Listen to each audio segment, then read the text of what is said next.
Welcome everyone joining us for another episode of Subscription Ecommerce Live. We are excited to have, I'm gonna try to say this correctly again.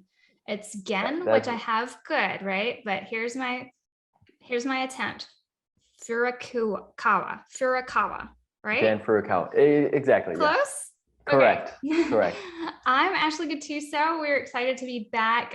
This episode of Subscription Ecommerce Live is, as always, brought to you by getarpu.com.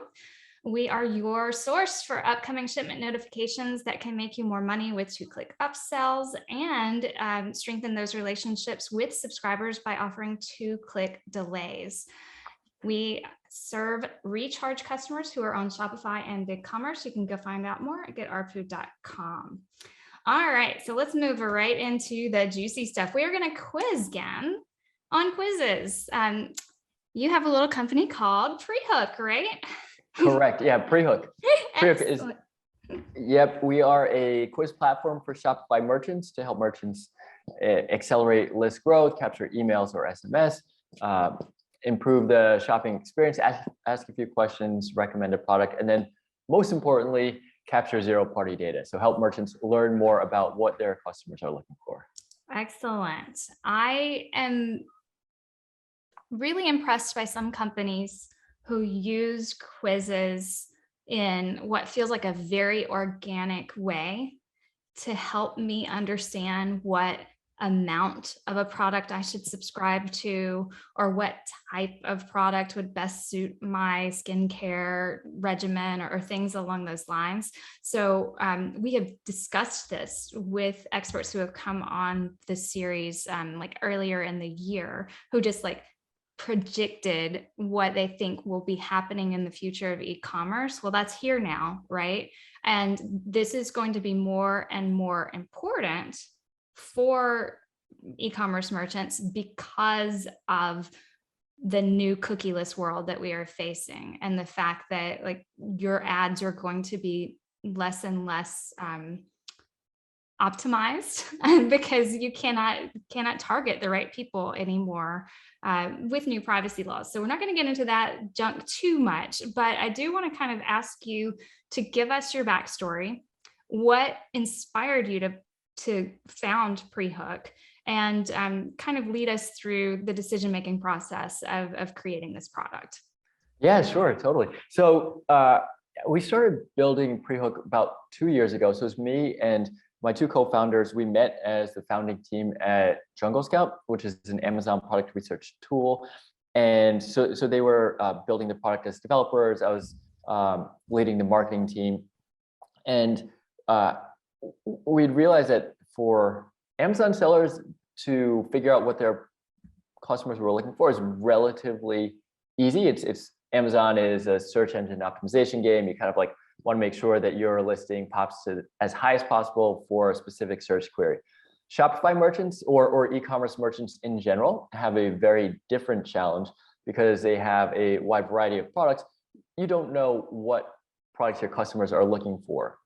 So we thought that if merchants were able to ask a few questions, learn what their customers were looking for, they could position their product more effectively, do better merchandising and marketing, capture a lead, and then recommend a product. And at the time, brands were kind of using Typeform, kind of retrofitted, and Typeform is a great tool, and we really admire.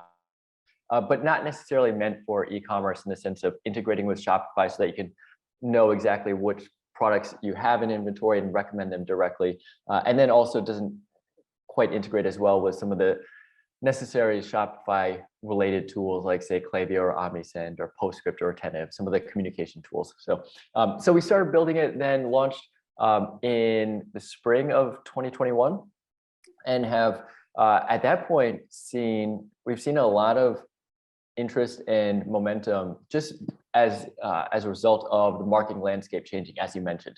Right. Third-party cookies being deprecated, iOS 14, iOS 15. These are all things that we didn't anticipate, but and certainly nor did Facebook after 20% of their net worth or their company value is wiped away with iOS changes.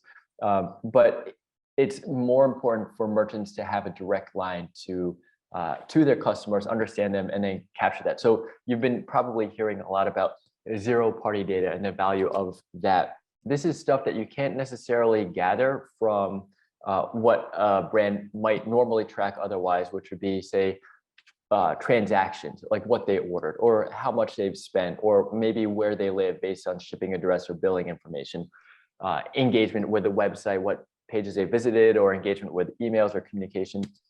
Those you can certainly track, but you're missing a lot of the important part, which is the why. And that's like the psychographic part of what customers are looking for, why they're looking for it. And so that's the value that we try to offer.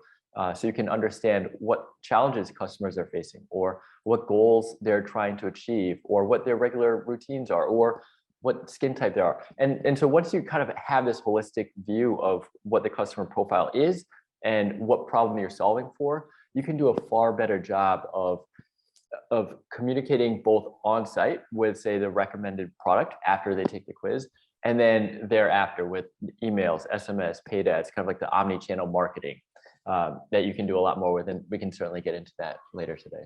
Yes. Okay. So I'm going to back up because I love to play like I don't understand anything. Yeah. Right. So, and I think we've had this question before, like back when we were running, I think, Newsletter Fest for Curated. And it was kind of like around the idea that some people completely understand zero first third party data and what that like completely means. But when you say zero, you mean the person willingly gave that data to you, the company who is going to use it, correct? Exactly. Okay, so then we define third-party data for everyone who's just unfamiliar, because that was me like a year or 2 years ago, right? Yeah, me too. That's data that Google collected or other companies collected with their cookies, and it's not something someone directly gave to you, but is being used by you to target that person or their interests or things along those lines. So the value of zero-party data, and is this new? Like, because zero sounds different than first to me. So is the industry calling it zero-party data now, or is that like a Prehook thing? Well, that's kind of like an industry thing, I think. Okay. Salesforce is calling it kind of zero. Coined it. Yeah, they coined the term in maybe like 2 years ago or so. Okay. But yeah, one important nuance to add on to what you're saying, third-party data, is it's basically aggregated and anonymized data. Mm-hmm. And the thing about that is you don't know the source of the data. So you don't know, like, you might know, okay, sure, like Ashley is X years old and living in Mississippi, but then you package it up, and then like all of a sudden Seth is the same age, but Seth lives in the South, but they might have very different profiles. So because it's anonymized and you don't know when it was gathered, so you don't know like the time frame, it essentially becomes, like dirty data, so to speak. So you can't necessarily make, you're pulling assumptions from sources that are not as explicitly. I think you froze towards the end of what you were saying about third-party data. I don't know if I can trigger you to remember that, but yeah, sure. I mean, basically, it's that when things are anonymized and aggregated, it's going to be less accurate because you don't know the source of the data, and then therefore, if you are, say, building campaigns around interests and behavior profiles in Facebook, for example, you don't necessarily know how accurate that can be. And contrast that with zero-party data, where you're capturing the customer data directly from Ashley, directly from Seth, and then you're attaching that to your profile in Klaviyo or in Omnisend. Then you know, okay, Ashley is looking for this, and you can be very targeted. And that's ultimately our goal as marketers, right? Is to be as timely, relevant, and compelling with what messaging we're putting out there, or what campaigns or offers we're sending. And if we can get more relevant with that, then our job and our effectiveness becomes that much better. So, and you'd say like, well, why would people care? And I think that what's interesting is that people are willing and they want to share their personal data in exchange for a better customer experience. and a more personalized customer experience. So I think his stat was like 80%. 80% of customers are willing to share personal data if there is that promise of a better customer experience on the flip side. Right. On the Like receiving end. if I tell you how many dogs I have in my household and what sizes they are, you're going to be able to recommend the right type of subscription dog food I should get, right? Like their ages, things like that, etc. I was also thinking about like the fact that, like, say we go through phases in life, right? I might have been pregnant 12 years ago, but it would not be wise to take the fact that I once showed an interest in baby products to mean that I would still like to be advertised baby products 12 years later. I might be more into health and fitness or beauty products for aging women right now. Exactly. Yeah. Excellent. So I think what makes sense to me to ask about, and this is what I was most excited about this session, because I think that some companies get quizzes really wrong because they do it with the intention to capture data, but without the intention to make the experience enjoyable or worth giving up that data for. And so I thought, with your experience with the customers you work with and the quizzes that you've seen perform better or worse than others, that you might be able to kind of lead us through what goes into a good quiz. Like, what makes a good quiz a good quiz? For sure. Yeah, great question. And I think you answered the question for me, or what you answered what I would say, which is that there needs to be an exchange of value. That no longer, like, are we interested in submitting an email just for the novelty and sake of submitting an email? I mean, that was like 20 years ago, that was cool. And then you might have like 30% click-through rate on a display ad. But today, we've seen what Andrew Chen, venture capitalist, calls the law of shitty click-throughs, is like more and more as the novelty fades, and more noise appears. Like, you really need to cut through that noise with value. And I think if you can offer something of value in exchange for you asking the questions or gathering the data, then you'd see customers that are far more willing to share data, and then also far higher completion rates of going from the very beginning of the quiz to the end of the quiz. And I think this is especially important when you talk about subscription brands, because the subscription brands live and die by their ability to execute month in and month out, or with every package, that there is something that will surprise and delight the customers, so that they're not going to churn out saying, this wasn't what I want. So we can talk about some examples, and granted, these are not Prehook customers, so I don't have the exact quantified data to so I'm just looking at this from a customer perspective. But if you look at, for example, like Scentbird, which is a subscription fragrance brand, or Stitch Fix. Stitch Fix is a great example because they're essentially a data science company at this point, a subscription clothing brand.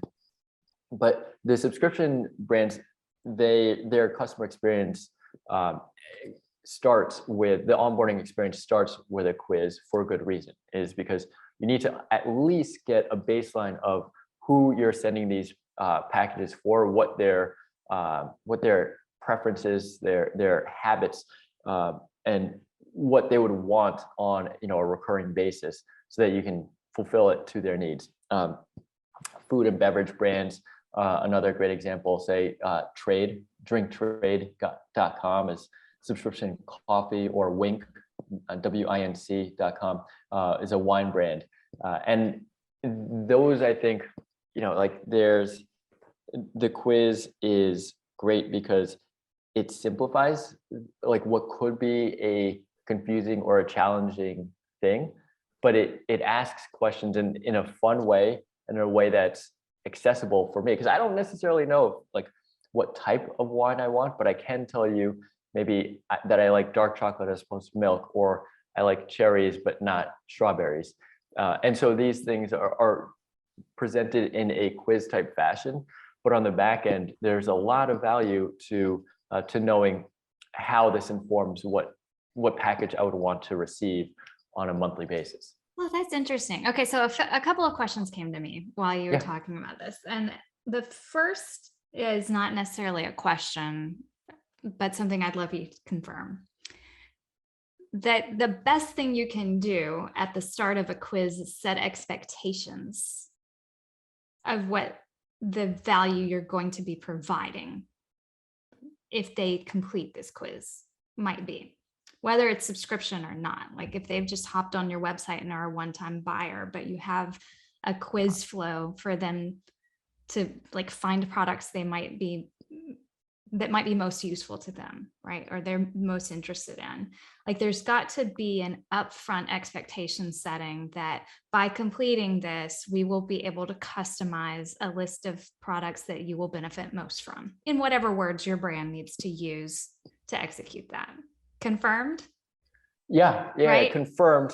But with a slight nuance that I think if there's the curiosity gap is what copywriters might call it. If you're asking a question, and this is why BuzzFeed quizzes, New York Times quizzes went viral, like that was like all the rage 5 years ago, whatever, is because people always by nature want to learn more about themselves. And if you can position it in a way that piques our curiosity, helps us learn more or discover something about ourselves. But hey, you got to take this quiz, answer a few questions, then we can tell you. Like that all of a sudden is far more compelling and drives more engagement. So you don't necessarily know what the outcome would be, but you do know maybe like what you will learn along the way. So yeah. Like this is going to tell me something about myself. Yeah. Right. Okay. So then is there a dangerous number of questions that you should not ask in a quiz? 13. 13. No, no, I'm not superstitious like that. But I think it depends on the type of brand. Like there are some brands like say Hims or Roman.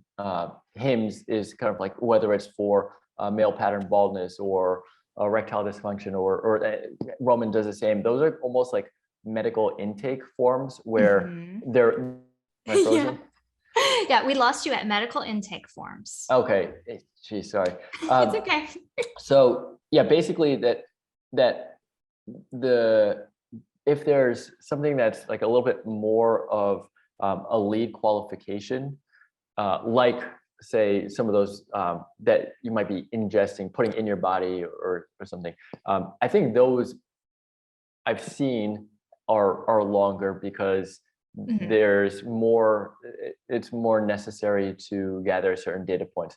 But if it's something a little more fun or whimsical, like what, a fragrance finder or a candle finder, then shorter is better. And so my general rule of thumb is just to keep it as short as possible, while actually making sure that you get every data point that's most important for you in creating the best on-site experience in terms of recommendation.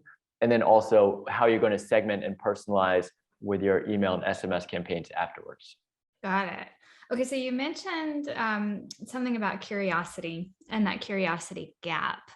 And so when you talked about the wine quiz and the fact that it's asking about chocolate, do you think, like, I feel like that's enjoyable to me. That fits into that curiosity gap thing, because when you're taking a quiz like that, you're like, I wonder why the chocolate I prefer influences the wine that they'll suggest. Like, what is the science behind this thing, this algorithm that they're about to use to suggest a product to me?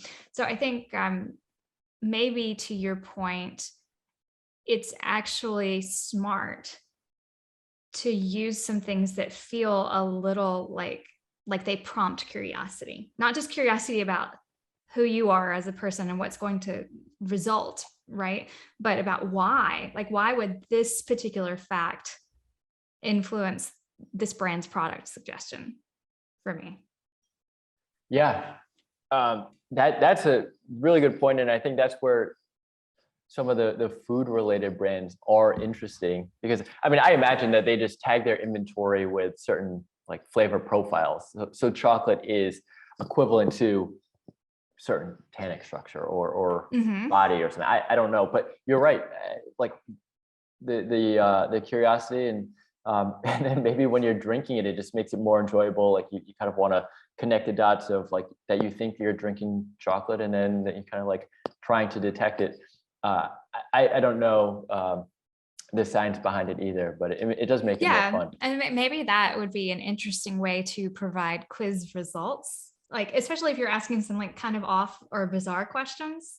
Like the presentation of the results themselves should feel like aha, like this is why you asked this, and kind of like I'm just a curious person. Like I now want to know, is it really just because chocolate is tagged with a certain thing, or is it because like a preference towards milk chocolate means that you like this scientific chemical or something, like whatever that is. So could be interesting. So good quizzes are good because they feel like they are serving the person taking the quiz. Bad quizzes are bad because they feel like they aren't. I mean, it's all relative, because what I think is just, might be like a whimsical or fluffy question might be more fun for some people. But from a marketer's perspective, your main goal is to continue to move down the funnel. And a quiz is both a funnel in itself, because it's a lead gen tool, but then it's also part of your funnel. So one flow, for example, could be from your homepage, hey, take a quiz. And then they go into the quiz funnel, or it could be a landing page for a paid ad. And hey, what's your favorite type of coffee? Or sorry, terrible example, but like that. So a quiz could be a landing page for a paid ad, or you could send your email traffic to a quiz, and which is great, even though you already have their email. You don't necessarily have the custom properties or the profile identifiers attributes to segment them. So a quiz can serve in different parts of the customer journey. But I think, to get back to your question, it's just, most important to get them to the finish line, and the finish line being add your contact info, so email or phone number, and then get to ideally a product recommendation. And so we've seen brands like the brands that really do well with a quiz are driving tens of thousands of dollars from the end of the quiz to get customers to add to the cart checkout.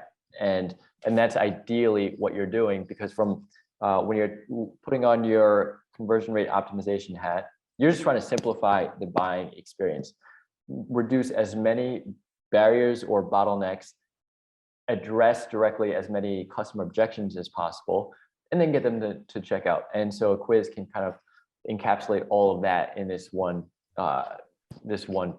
experience. So that's why I'm always trying to like strip away some of the questions, like what's your favorite season, or if you were a drink, what would you be? Like, because those don't necessarily add value. And with every question, like as you'd imagine, the completion rate will decline with every question. So you don't necessarily want to add more questions so that you have a greater likelihood of having a customer bounce. Okay, so there's a good question. What's a benchmark for someone who's getting into like has launched a quiz? What's a good benchmark for completion rate? Yeah, great question. So from what I've seen from our customers, I think like 80 to 90% completion rate is attainable and is a benchmark. Typeform has data on this, and they've seen far more quizzes and completions and data than we have. So I can dig that up and find it for you. Okay. So I think that's probably a good benchmark, but off the top of my head, I think that if it's like 80 or 90%, that's a good completion rate. Okay. Anything excellent. below, maybe we can think about what the customer experience is, or what questions can be pulled out. But one way to do that as well, and this is kind of like agnostic to tools, Prehook does this and some other tools do, but you can personalize and tailor the quiz experience with conditional logic by, which is basically if then logic. So if Ashley, is a mom, then ask her questions about that. If Seth is a dad, then ask questions about that. Or, it could be gender, or it could be any, or, what type of pet you have. But you're using conditional logic to branch people through questions that are relevant to their experience. And that way you're not answering questions that are outside the scope and you're like, not worth it. So again, just a way to minimize the number of irrelevant questions and therefore increase the completion rate. Right. So you're customizing the path someone takes based off the branches that they then qualify themselves into almost. Exactly. Okay. So 80 to 90% potential benchmark sounds really great, right? I would assume that that's much higher than like a pop-up for a subscribe to our email list kind of thing that it seems like a lot of people are using right now, and could potentially even be higher than the pop-up to subscribe for a discount. But I have no data on that or knowledge of it. But go ahead. Well, yeah. So Klaviyo has data on this. Okay. Some of the pop-up tools like Just Uno might as well. But in general, from what I've heard from merchants, it might be like 5% opt-in rate. 5 to 10% would see the pop-up and then add a contact info. But if you consider like what that hook is or what that offer is, if it is a discount, and we do see a lot of brands that would have like say a 10 or 15% off discount just for adding a contact info, there are ramifications down the line in terms of, well, margin drain. So that 15% comes from the sale price. So you're not necessarily doing that with a quiz. And then also some impact on brand equity, where a brand all of a sudden, like you're offering 15 or 20%, 10% immediately, upon landing on the homepage. Well, what does that do in the customer psyche in terms of how they're perceiving the brand? I mean, that might be hard to quantify, but a lot of brands or I should say some brands are adamant about not offering discounts because it does have an impact on the brand equity. Right. So this is like a positive, like alternative lead capture that is actually directly tied to like what their level of intention to buy is kind of at that point. They're in an exploratory phase where you're going to give them some recommendations in exchange for that email address. They know that giving you that email address might mean that they're going to get emails, but I would be more open to the emails I will get from filling out the quiz, because I have given them some information. They should be able to send me exactly what I'm looking for, versus I just put my email in for a discount and now I'm going to get like no customization. So like the default campaign, which could be anything. So one more question about setting up quizzes and kind of like getting people into them. And then I want to move into what you do with that data after you've collected it and some of the best ways you've seen that used. But the last question I have is kind of around when to introduce a quiz. I've seen some have it as a hero, like you land on my site, I feed you right into a quiz. And then some are like, you kind of navigate to them once you start choosing products or once you get deeper into the site. So what have you seen work well in different situations? Yeah, probably the best example is just getting, I mean, it depends on how much you value the quiz. Again, like subscription brands, the customer experience, the onboarding begins with a quiz. So everybody has to go through the quiz. But if you're not, if a quiz is not requisite for getting started, one brand, for example, Teelixir, they have the quiz on the hero image in the header nav as an exit intent pop-up, and then as a separate dedicated landing page for paid and email traffic. And they're seeing tremendous results from the quiz in terms of multiples higher in conversion rate from those who take the quiz and those who don't. and then opt-ins as well. And I think the reason is, again, it depends on the quiz or the brand, but they're an adaptogen brand. So it's mushrooms for different needs, whether it's for anti-inflammatory stuff or anxiety or sleep challenges. So understanding what the customer is looking for, why they're looking for this remedy, and then taking them through and recommending a product is a far better customer experience based on the data, as opposed to going through, they have a lot of SKUs and then trying to have the customer figure out what they need. And so in that way, it's very akin to stepping into a brick and mortar store, talking to a sales agent, like, hey, I'm feeling this way, I'm looking for this, maybe at this price point or in this form factor, like a pill or something. And then the sales associate would just distill all that down and make it very simple. Here's a recommended product and here's why. I like it. I just had like this strange comparison come through my head between like a chatbot and a quiz. And I feel like a quiz feels less invasive than like a, hey, let me ask you a few questions. And I don't know why, like, but I just had like a strange flashback to, do you remember when Microsoft Word had the little paperclip? I do. It used to dance up and down. Spin. And he's like helping it. Like chatbots to me feel like, I'm like, no, shut up, go away, go. Like, so totally interesting, like the psychological things that go on in our minds when we flow through a website. But I do like the concept of, hey, our inventory is vast. Like we can help you not scroll forever, right? Like we can get you straight to what you would be most interested in or what you would most benefit from, etc. So now let's talk about taking the data and using it to customize messaging and strengthen relationships with the people who have filled out those quizzes and that you now can communicate directly with about the things that they gave you that they care about, right? Like they have now told you, I care about these things. So what have you seen work, and what are like maybe the top 3 to 5 ways that data should be used? Yeah, so I think when you're building out the quiz and you're trying to think about what you want to ask,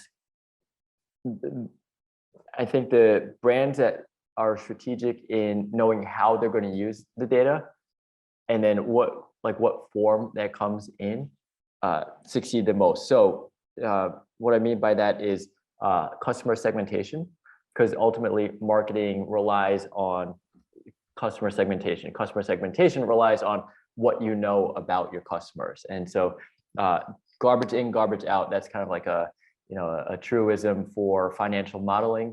You're only, the data that you're feeding it is only as the output is only going to be as good as the input. And the same applies to personalization. So your personalization strategy has to have good data points and relevant data points. And so ideally you're creating tight segments. So again, this could be what their interests are, what their habits are, what their goals or challenges. So you'd want to think about what those are. Other ways to use that, then let's say you're using any of the tools, Klaviyo or Omnisend, is to dynamically personalize, insert content. So like if Ashley was recommended this perfume, then you would build out your campaign or your automation, post quiz, here's your recommendation, and it, Ashley, and then you would insert a block and it would be the recommendation. So it'd be whether it's Ashley's recommendation or Seth's or Gen's, doesn't matter. You just build it once and then you can scale it infinitely. So that's where the data is super helpful to dynamically personalize. So you can build once and then that's it. Everybody gets their own experience. And then from there, I think you might want to build out your automation specific to what what data you gathered in the quiz. Like one nice example is Teelixir. Teelixir is a mattress brand. I think that they have a great quiz. And it's an expensive product. It's a high average order value, probably $1,000 or more. But after the quiz, they have a series of emails to help educate about what problem you're solving, the benefits of their product, and how it can solve your problems. And I think ultimately that's where you can use the data and leverage it most effectively. When you think about, for example, Robert Cialdini, who kind of wrote this seminal book in marketing in terms of influence. And one of the key pillars of influence is establishing expertise and authority. Because if you're, as a customer, seeing the brand educate you based on what your problems are, and then all of a sudden the light bulb goes off, like, that's exactly what I'm feeling, tell me more, you're more invested into believing that this brand or this person speaking to you by email or text understands your problem, understands what the solution should be, and then can bridge that gap. Excellent. Okay, so we think a lot about subscription product as telling you a good bit about what that person cares about, right? Like if I'm subscribed to like a lifestyle product, I aspire to consume these protein smoothies because I've made a lifestyle change, or I want to make that lifestyle change. And so I've subscribed to that, but you're selling other things. The flavors I've subscribed to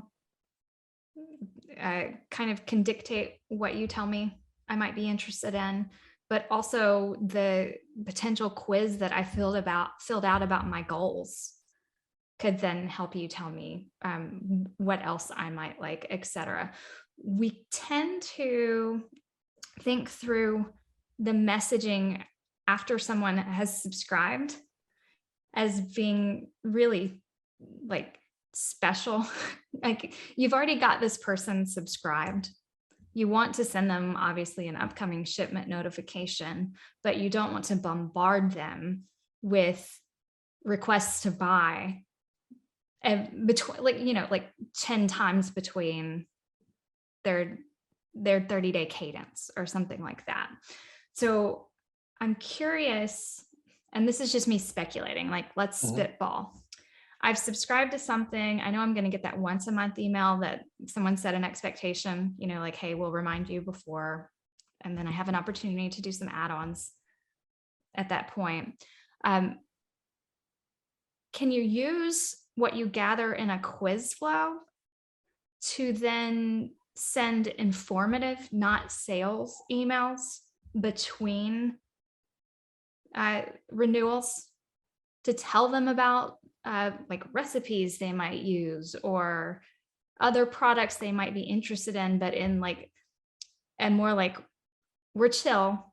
We know you subscribe. We're not pounding on your door to get you to buy right this moment, but to kind of like further the relationship. Have you thought through or seen subscription brands using quiz data in that way? So I have not, but let's spitball. Yeah. Because I think you're exactly right.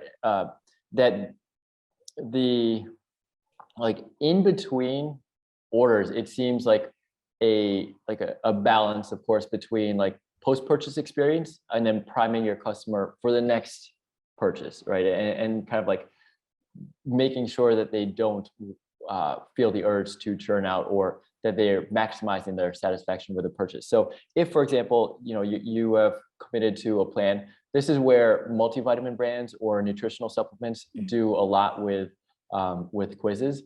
So we do have one brand, it's a protein powder. And so based on the responses, you kind of like recommended the appropriate type of protein. But let's say, Ashley, that you are like looking for to strengthen your muscle tone or whatever for this year. And so you've gotten your one package. I think one way that a brand could use a quiz data is maybe some type of educational content around like your goals. And maybe it might be a workout regimen or diet tips or in nutritional supplements or recipes or something, and kind of like that's more focused on the product that you just purchased, but maybe also that you're in the continuum of like a 12-month program or something, and then from there, and maybe it's like, okay, you were this, and it might mention like your current state, your current like body mass or muscle mass, whatever, and then your goal. So Noom is one example that does this well. Noom, Noom, is kind of like a nutritional, it's more of an app. But they ask these basic demographic questions, but they understand where your endpoint is. And so to kind of like help maybe keep you on track. Those are some ideas. We think about that a lot. We think about what messaging subscription customers might prefer. Like, is it things about like how much of the product they should have consumed by this point in the month? Is it things about, they said that they were going to try to work out this many times a week and you're their friend, like, and you're like, okay, if you're maintaining this workout, you should be still at this point in your product. Like, here are some helpful reminders or tips or things along that way. We also think a lot about like kind of customizing that message. And I guess you could combine the quiz data with the renewal count, right? Like, how far in this journey with this brand's product are you? And so at this point, like if you filled out this quiz in August and you had this goal for April, can we use renewal count and quiz information to kind of put you in what could be called a drip, right? But it's kind of like your health coach pep talk that you get once a month, or your, and so then it's not, okay, we're going to send this email and blast it to everyone who's subscribed to this product. It's, we're going to send this like nurture of emails based on renewal counts and goals that we can then customize and create. So I like spitballing around this. I think we are going to see a lot of advancements, especially in subscription messaging and in combining the data that the customer is actually giving you to create something really personal. I would love to open the floor. I know I've been hogging the questions, but if other people have them, you're always welcome to ask them. I'm kind of embarrassed right now because I think I might not have announced that at the beginning. So if anyone has a question, drop it in the chat. But I'd love for you to kind of tell us what inspires you most in terms of like developing for e-commerce, and like what drives Prehooks, like what are y'all passionate about? How is this manifested in your product? Kind of just give me a little bit about, I don't want to say the story behind, but like the drive for what you think is coming, right? Because most developers have a vision of what they want to do. Totally. So I did want to make one point about in between the orders and stuff is is about channel. And I wonder if, if it were a nutritional supplement or a coach, and I love that idea. We do see a lot of brands that are succeeding with SMS. So in the quiz, you can capture an email. Then you can also capture a phone number, totally optional. But at this point, presumably they're customers, so they've opted in with a phone number. But that you can incorporate some of that stuff into the segmentation and into the messaging of SMS, which is definitely going to be more of a personalized channel. And that's where the quiz data is super important, because you're not going to want to blast out large campaigns to your SMS, but it's a perfect channel for some of these like personalized check-ins. So that's one way to leverage quiz data. Completely agree.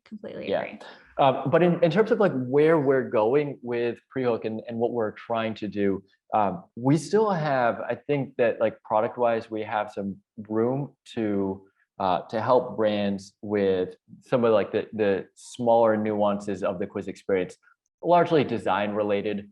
So to customize the design of the quiz, and then to get more from the quiz data. So trying to work on our analytics, the robustness of our analytics platform, which includes stuff like testing. So, how can you A/B test? How can you identify the quiz database, on a per question basis, on a per device basis, per channel basis?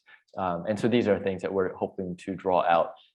And then we've recently launched a few features, like revenue tracking is really great to quantify a quiz. And so people are using quizzes and kind of like running their own tests with different quizzes, and then assessing the results based on revenue. But yeah, where we're hoping to go is to be more. So we have a great platform, but to make it more flexible and more customizable in different regards, from the customer experience being the shopper taking the quiz. Oh, I like that. Something just popped in my head, popped back out, and I'm hoping it pops back in. Give me a second. No problem. Seth, fill the air. Do you have a question, Seth, to fill the air with while I try to retrieve whatever just went through my head? Sure. One question that popped into my head just now was, so earlier Ashley kind of mentioned kind of being reminded of chatbots. And I'm curious on it. I feel like kind of the current state with chatbots is that it's a lot of sites are using chatbots right now, to the point of where it's kind of like, if you see a chatbot on a site, you're like, oh gosh, like not another chatbot. So I'm curious on if you and your team have thought any about like quizzes potentially getting to that level. Because obviously you want to create quizzes for more companies, grow, all that good stuff. But have you thought any about like potentially avoiding the issue of like overwhelming people with having quizzes, if that makes sense? Like basically quiz fatigue. Yeah, exactly. Right. Yeah, no, totally. We have, that is a little bit of like a concern to a certain extent, like, but then think about pop-ups and how important pop-ups are. And then Klaviyo is constantly offering more ways to change the form factor of a pop-up or what you're gathering from a pop-up. So yeah, I think that there might be some quiz fatigue, but again, it's just like a tool. Just like 10 years ago, people would say email is dead, but is it really? Like, no, it depends on how you're actually using it and how you're conveying value through it. And so, from a customer experience, yeah, a quiz might not be. They might not always jump to take a quiz when they see it on a site. But from a brand experience, I think that going back to the very beginning of the conversation when Ashley was highlighting how things have changed for brands, and that no longer can you rely on distribution from ad platforms like, say, Facebook, that all of a sudden having a direct relationship with customers is imperative. And how can you do that? Well, you can capture an email like a regular pop-up, but that is a little bit in a vacuum where you don't have context of what the customer is and more about them. And so sure, you could call it like a questionnaire, a survey, like a chatbot, but at its core, I think is a critical piece that's here to stay, which is building a relationship with your customer, knowing how to contact them, and then maybe what a few data points around what they're looking for or what they need or how you can serve them best. So yeah, I mean, that's a great question, and it's a little bit of a concern. I mean, I don't know about concern per se, but something that we're thinking about, that quizzes are not going to be taken willy-nilly for fun forever, but they offer on value. I have a stance on this. Yeah. Okay, so my stance is that as long as a quiz is presented in a way where obviously everything is optional, I can close out everything, right? But I like the distinction between a chat bot, which I have begun to assume is there to capture my data. Like, I don't care how many times it waves at me and says, hi, I can help you. Like, really, it feels like it's there to get my email address, right? Unless I'm like on a SaaS website and I need support and the chat bot is there. Like, or if I'm in the software and I need support, like then I go click that chat button. But on a sales site, like I feel like it's there to capture my data. And maybe that's just like the same thing with email. Like email isn't dead, bad email is dead. Chatbots aren't dead. Chatbots that feel like they're not there to serve you are dead. Like you've got to close it because it's annoying and waving and distracting you from your purpose. So I would say that the distinction right now, and maybe there will be fatigue, but the distinction right now feels like the quiz exists to make my shopping experience better, right? And so I think we will see people begin to use it the wrong way, just the way people use email the wrong way, people use chatbots the wrong way, people use pop-ups the wrong way. Like there will be merchants who abuse the system and put a bad taste in people's mouths, but I do not know that it will dissuade people filling out a quiz on a site that is not using it in an annoying way, right? Like that, I think that could take quite a while for it to get to that point, because right now it feels refreshingly different. Like you care about how many dogs I have before I go pick out the products, like you're asking me, does it need to have real chicken, or does it need, like you're giving me these kinds of questions to ask to then filter the products for me in a nice way. When we talked earlier, you talked about like knowing what you want to do with the data before you build the quiz, right? And so I think that will be a thing that a lot of people gloss over and don't really do. And that could be perhaps the most dangerous thing to do, because you're like, quizzes are cool, I'm going to build a quiz. But really, reverse engineering is critical so that you know what you want to capture, because you know what you want to do with what you capture. So I just kind of wanted to hit you up on like your recommendations in terms of reverse engineering. Should that be the growth team and the experience team kind of vibing with each other to figure out like, hey, what are our segmentation goals? What do we want to test? What do we want to achieve? And then how can we build a quiz to support those goals? Yeah, I mean, in terms of title, it might differ by company, but I think it's really like whoever's running email and SMS is usually who would be wrangling the data and making most use out of it. So yeah, whether that's growth or customer experience, because yeah, from the onset experience, that's done within Prehook, or that's done within whatever quiz tool you're using. But where the data is going from there that's kind of like the email team and the SMS team that's making most use out of it. So whatever they might say is most helpful. Hey, we have these gaps in our data profiles. Like, so let's build segments around this, because and again, they could look at Google Analytics, say, based on different segments there, people who are of this profile have a higher AOV or higher conversion rate. Like, let's try and figure out how we can get more of those, or how we can identify them. Like that might be how you'd reverse engineer that. Okay. And I think the reason I think of experience as being part of that, especially in the subscription zone, is like, so that you can merge both the like goals of what we want to send with the like, but how often should we send it and how, like, so that those two the departments are kind of like agreeing on what experience to create for what reason.